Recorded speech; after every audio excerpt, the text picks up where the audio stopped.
Assalamualaikum warahmatullahi wabarakatuh. Perkenalkan, nama saya Muhammad Fatan Raya, saya dari Prodi Bisnis Logistik dan NPM saya 1703004230021. Di sini saya akan menjelaskan materi tentang Incoterms dari mata kuliah kepabeanan.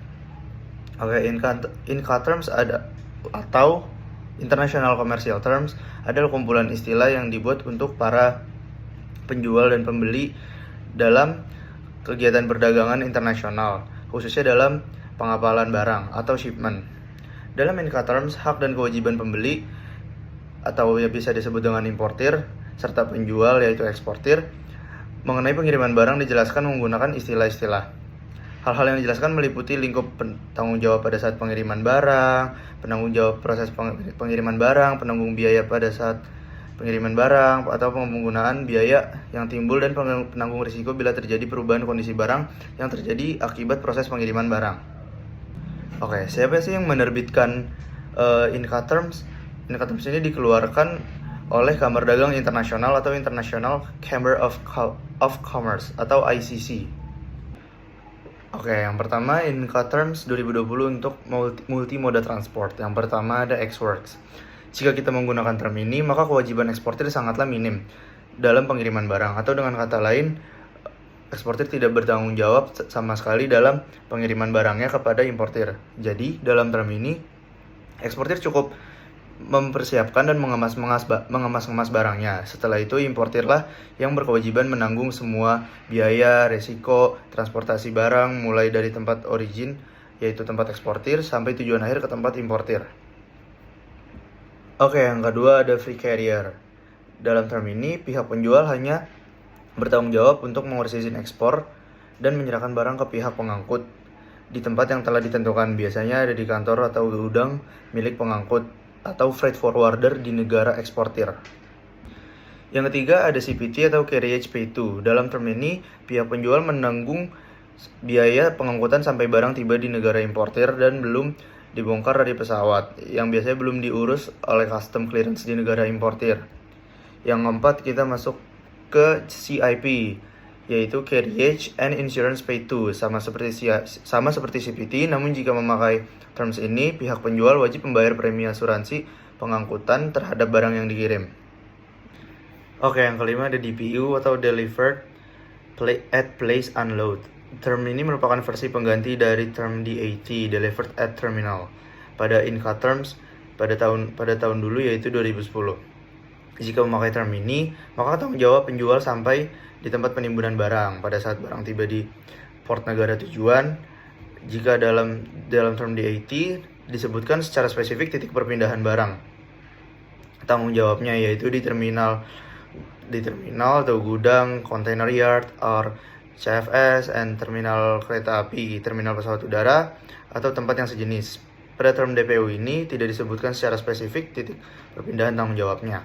Yang menjadi patokan adalah titik perpindahan tanggung jawab berada pada saat barang di unloading dari moda transportasi. Yang keenam ada Delivered at Place. Term ini hampir sama seperti term DPU, yaitu tanggung jawab penjual sampai ke negara port tujuan. Namun pada term ini, peralihan tanggung jawab tidak hanya dibatasi pada terminal, gudang, dan lain-lain, tapi boleh selain terminal, semisal di kantor, dan lain-lain. Oke, sekarang masuk ke Incoterms 2020 untuk angkatan laut dan sungai. Oke, sekarang kita masuk ke Incoterms 2020 untuk angkatan laut dan sungai. Yang pertama ada FAS atau Free Alongside Ship. Pada term ini, pihak penjual bertanggung jawab mengirimkan barang sampai barang berada di samping kapal, di pelabuhan keberangkatan, atau di pelabuhan muat. Dan kondisi barang siap untuk dimuat ke atas kapal. Yang kedua ada FOB, yaitu Free On Board. Jika memakai term ini, maka pihak penjual bertanggung jawab mengirimkan barang sampai barang dimuat ke atas kapal di pelabuhan muat, termasuk mengurus formalitas ekspornya seperti izin ekspor, custom clearance, dan formalitas ekspor lainnya. Dalam kondisi seperti ini biasanya sering disebut barang sudah dalam kondisi clean for export atau siap berangkat. Yang ketiga ada CFR atau Cost and Freight. Dalam term ini, pihak penjual wajib mengirimkan barang dan menanggung biaya pengapalan sampai kapal yang memuat barang tiba di pelabuhan tujuan. Yang keempat ada CIF, Cost, Insurance, and Freight. Term ini sama seperti CFR, yaitu penjual wajib mengirimkan barang sampai di pelabuhan tujuan dalam kondisi belum dibongkar dari kapal. Namun, ada tambahan kewajiban bagi penjual, yaitu wajib membayar premi asuransi pengangkutan terhadap barang yang dikapalkan tersebut. Incoterms populer dalam praktek ekspor-impor. Pada kenyataannya, tidak semua Incoterms tersebut digunakan dalam perdagangan internasional. Berikut Incoterms yang umum dan sering digunakan dalam kegiatan ekspor-impor. Yaitu, pertama ada FOB, yang kedua ada CFR, yang ketiga ada CIF. Yang pertama ada FOB, yaitu Free On Board. Dalam persyaratan penyerahan barang dan menggunakan term FOB, eksportir mempunyai kewajiban untuk memikul semua biaya dan risiko terhadap pengiriman barang mulai dari tempat eksportir hingga ke atas kapal, atau biasa disebut dengan on board, di pelabuhan muat atau biasa disebut dengan port of loading. Setelah itu kapal berangkat. Biaya dan risiko pengiriman barang sampai di tempat importir beralih menjadi tanggung jawab importir. Yang kedua ada Cost and Freight atau CFR. Dalam persyaratan penyerahan barang dengan menggunakan term CFR, eksportir mempunyai kewajiban untuk memikul semua biaya terhadap pengiriman barang, mulai dari tempat eksportir hingga kapal sampai di pelabuhan tujuan atau port of destination. Tetapi eksportir tidak wajib mengcover asuransi atas pengapalan barang tersebut. Setelah itu, biaya dan risiko pengiriman barang dari port of destination sampai di tempat importir menjadi tanggung jawab importir. Oke, yang ketiga ada Cost, Insurance, and Freight atau CIF.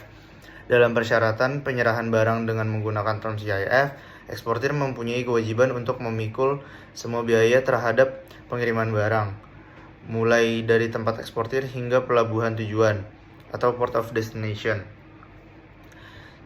Eksportir wajib mengcover asuransi atas pengapalan barang tersebut. Setelah itu, biaya dan risiko pengiriman barang dari port of destination atau POD sampai di tempat importer menjadi tanggung jawab importer.